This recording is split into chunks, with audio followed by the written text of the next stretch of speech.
The countries that fought together in the World War II later split into two superpower allies after the war.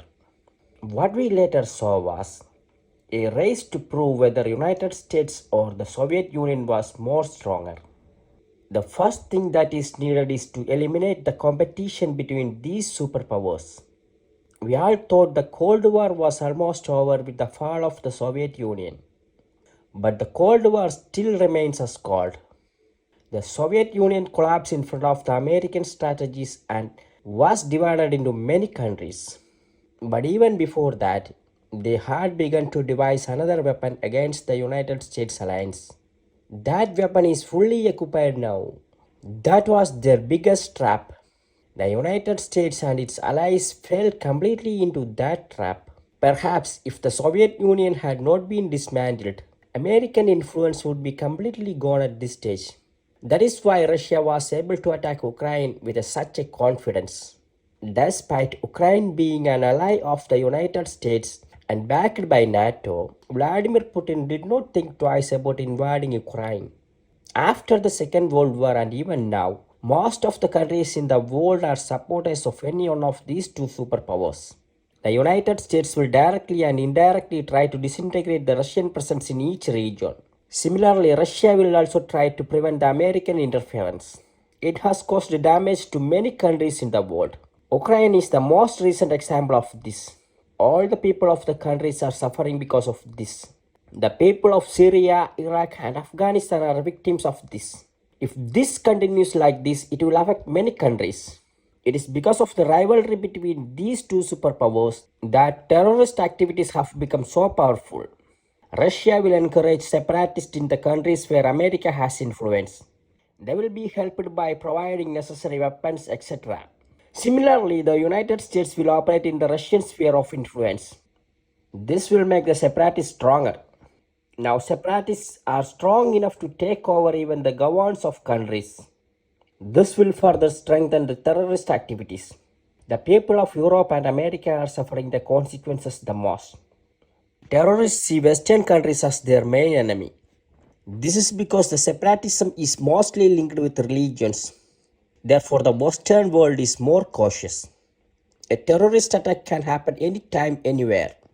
Separatism is now spreading to more countries. If a nuclear power country like Pakistan falls under separatists, it will put more pressure on the world. So we have to start efforts to eradicate separatism now. We can also stop the terrorist activities like those in Syria and Iraq with the help of the artificial intelligence. It is enough for the other countries to decide for themselves. America and its Western allies were far ahead economically and technically. But the Soviet Union's allies were not so strong. Therefore, if there was a war, the Soviet Union would have to be defeated. Therefore, the Soviet Union wanted to strengthen its allied countries also. The most effective country they got for that was China. China's manpower and land size were very favorable to them. A direct intervention by the Soviet Union in the China would never have been effective. America will try to block all the interventions of Soviet Union in China. Therefore, the Soviet Union took the position of helping China only indirectly. A situation was being created where development activities in China are carried out by China itself. Despite being an ally of the Soviet Union, China was favored by the United States and its allies. It would have been thought that keeping China in would put more pressure on the Soviet Union. China's friendship with the US and the Western Bloc was tacitly approved by the Soviet Union. China has grown economically, militarily and technologically with the blessings of the United States and its allies. China is now an enemy of both the United States and the Western Bloc. Had the Soviet Union not collapsed, American infallibility would have ended entirely. I understand the rise of China as a trap set by the Soviet Union to catch up with equality with the Western powers. Now the Eastern Bloc has also become a much better power.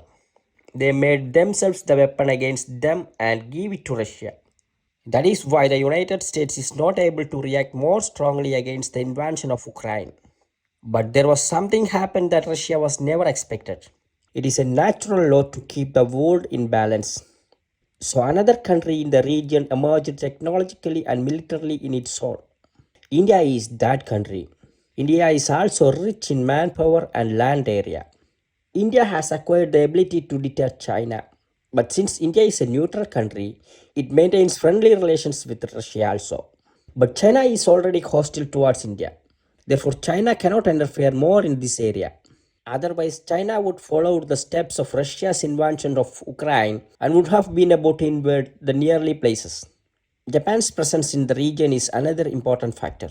Japan has a tradition of defeating Russia and China in direct combat. Even during the World War II, Russia was preparing for a war against Japan in the last period only. And that was only when they reached the threshold of failure. China also escaped from Japan only because of the American help. Otherwise, Japan would have completely subjugated China. Now, China is not just holding same the military capabilities as World War II. China is now one of the most powerful military powers in the world. We cannot clearly understand Japan's current military strength and war potential because until a few years ago, Japan's military was restricted from engaging in overseas operations. Therefore, we do not know what miracle is hidden in their military power. Therefore, if there is a war, the positions of Japan and India will be important. It is because of this situation that China is not willing for an invasion. China can only scare the surrounding countries. If there is a war, China will lose completely. Russian aid will not be available to China because it would pave the way of American intervention. Then it will be turned into a great war. In that case also Russia's allies will lose because Russia can only defend the Western Bloc. By that time, India and Japan will completely subdue China. If China tries to attack Japan, India's advance cannot be stopped. Likewise, vice versa. If China attacks India first, Japan will easily subdue China. This will gradually lead the defeat of Russia also. Therefore, China's hostility between India and Japan will keep China still on the defensive. This will keep the war off for a while at least. But China is leading the world to a more dangerous situation. China already claims more areas in the region. If China also makes such a move, the region will become more complicated. It might lead to another world war, a world war in which the separatists are gaining strength, and when it is all together, we will be irretrievably trapped. It is up to the people of the superpower countries and their allies to understand this and make a decision. Our future does not lie in deciding which is the most powerful country in the world. What we need to do is mold a beautiful earth where everyone can live peacefully.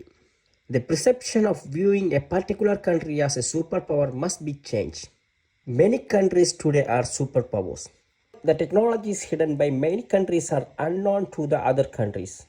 Therefore, if there is a war, it cannot be said how much destruction it will cause. So we all should get rid of the wish of a superpower country and become a society. When that happens, we will be able to eradicate the separatists in the society. No separatist manufactures its own weapons. He is helped by the common people of the society and they are acting as gentlemen. They have no obligation on the society. They will be honorable in front of others. We have to take the help of artificial intelligence to control such people. This is just a discussion in our book, Evolution to the Superhuman and Prisonless Community of the Type 1 Civilization. In this book, we discuss how to build a sustainable human society. We are about to enter the next phase of evolution. There, all the energy we need will become freely available to us. This will accelerate the growth of our technology tenfold. So this book mainly discusses how we should change socially and culturally under the new circumstances. If you wish to read this book, the link is available in the description box. Thank you for watching my video.